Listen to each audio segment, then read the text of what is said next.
S, ಅವರ cinema ಮಾತ್ರ ಅಲ್ಲ, ಸಾಮಾಜಿಕ ಕಳಕಳಿ ಕೂಡ ಸಾಕಷ್ಟು ಜನರಿಗೆ ಹತ್ತಿರದಿಂದ ನೋಡಿರೋಂಥ ಗೊತ್ತಿರುವಂಥದ್ದು. ನಿಮಗೆ ಈ ಘಟನೆ ಆ್ಯಸ್ ಯೂಶುವಲ್ ಈಗ ಆಗಿರ್ತಕ್ಕಂಥ ಘಟನೆ, ಅವ್ರು ಜೈಲು ಪಾಲಾಗಿರುವಂಥ ಸಂದರ್ಭ, ಇದನ್ನು ಹೆಂಗೆ ತಗೊಳ್ತಾ ಇದ್ದೀರಿ ಅಂತ? ಫಸ್ಟ್ ಆಫ್ ಆಲ್ ಡೈಜೆಸ್ಟೇ ಆಗ್ತಾ ಇಲ್ಲ, ತುಂಬ ಬೇಜಾರಿದೆ. ಬಟ್ ನ್ಯಾಯಾಂಗದ ಮುಂದೆ ಎಲ್ಲರೂ ತಲೆ ಬಾಗಲೇಬೇಕು. ಇವತ್ತು ನಮ್ಮ ನ್ಯಾಯಾಂಗ ಆಗಿರ್ಬೋದು, ಪೊಲೀಸ್ ಡಿಪಾರ್ಟ್ಮೆಂಟ್ ಆಗಿರ್ಬೋದು ತುಂಬಾ ಸ್ಟ್ರಾಂಗ್ ಇದೆ, ಯಾರನ್ನೂ ಬಿಡೋದಿಲ್ಲ ಅನ್ನೋದಕ್ಕೆ ಇದೇ ಒಂದು. ಬಟ್ ಆದಷ್ಟು ಬೇಗ ಬರಲಿ ಅಂತ ಒಂದು ಪ್ರಾರ್ಥನೆ ಮಾಡ್ಬೋದು ಅಷ್ಟೇ, ನಾವು ಇನ್ನೇನು ಮಾಡೋಕ್ಕಾಗಲ್ಲ. ಬಟ್ ಎಲ್ಲೋ ಒಂದು ಕಡೆ ಇವತ್ತು ಮಾತಾಡ್ತಿದಾರಲ್ಲ ಅವ್ರ ಬಗ್ಗೆ, ಅದನ್ನು ನೋಡಿದಾಗ ನನಗೆ ಬೇಜಾರಾಗ್ತಿದೆ. ಬಂದೇ ಬರ್ತಾರಲ್ಲ ಹೊರಗಡೆ, ಎಲ್ಲದಕ್ಕೂ ಒಂದು ಎಂಡ್ ಅನ್ನೋದಿರುತ್ತೆ, ಬಂದೇ ಬರಲೇಬೇಕು.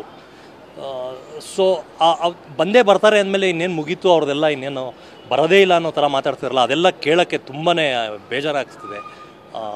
ಯಾವ್ದಾದ್ರು ಒಂದು ವ್ಯಕ್ತಿ ಬಿದ್ದಿದ ತಕ್ಷಣ ಇಷ್ಟೊಂದೆಲ್ಲ ಈ ಥರ ಎಲ್ಲ ಮಾಡ್ತಾರ, ಅದೊಂದು ಡೈಜೆಸ್ಟ್ ಆಗ್ತಿಲ್ಲ ಸಡನ್ನಾಗಿ. 100% ಬಂದೇ ಬರ್ತಾರೆ ಹೊರಗಡೆ, ಬಂದ ಮೇಲೆ ಅವ್ರದ್ದೇನಿದೆ ರೆಗ್ಯುಲರ್ ಅದನ್ನೆಲ್ಲ ಮಾಡೇ ಮಾಡ್ತಾರೆ. ಬಟ್ ಈ ಟೈಮಲ್ಲಿ ಅವ್ರ ಬಗ್ಗೆ ಮಾತಾಡೋದು ಬೇಡ ಅನಿಸುತ್ತೆ. ಅಂದರೆ ಎಲ್ಲರೂ ನೋಡ್ತಿರ್ತಾರಲ್ಲ, ಆದಷ್ಟು ಸುಮ್ಮನೆ ಇರೋದು ಒಳ್ಳೆಯದು ಅನಿಸುತ್ತೆ. ಫೈನಲಿ ಯಾವಾಗ ಭೇಟಿ ಮಾಡಿದ್ರಿ, ಲಾಸ್ಟ್ ಯಾವಾಗ ಮಾತಾಡಿದ್ರಿ, ಏನು ಹೇಳಿದ್ರು? ನಾನೊಂದು 10 to 15 days back star Chandru ಅವರ ಎಲೆಕ್ಷನ್ನಲ್ಲಿ ಕ್ಯಾಂಪೇನಲ್ಲಿ ಜೊತೆಲೇ ಇದ್ದೆ. ಸೊ ಅವತ್ತು ಮೀಟ್ ಮಾಡಿದ್ದು, ತುಂಬ ಚೆನ್ನಾಗಿ ಮೀಟ್ ಮಾಡಿ ಸಿನಿಮಾ ರಿಲೀಸ್ ಆಗ್ತಿದೆ ಅಂತೆಲ್ಲ ಇನ್ಫಾರ್ಮ್ ಮಾಡಿ, ಬಂದು ಟ್ರೈಲರ್ ತೋರಿಸ್ತೀನಿ ಅಂದರೆ, ನಮಗಿನ್ನೂ ಟ್ರೈಲರ್ ಬಂದಿರಲಿಲ್ಲ, ಟ್ರೈಲರ್ ತೋರಿಸ್ತೀನಿ ಅಂತೆಲ್ಲ ಹೇಳಿ ಬಂದಿದ್ದೆ. ಏನು ಬೇಕು ಅಂದರೂ ಕೇಳು, ಬಂದು ಮಾಡಿಕೊಡ್ತೀನಿ ಅಂತ ಹೇಳಿದರು.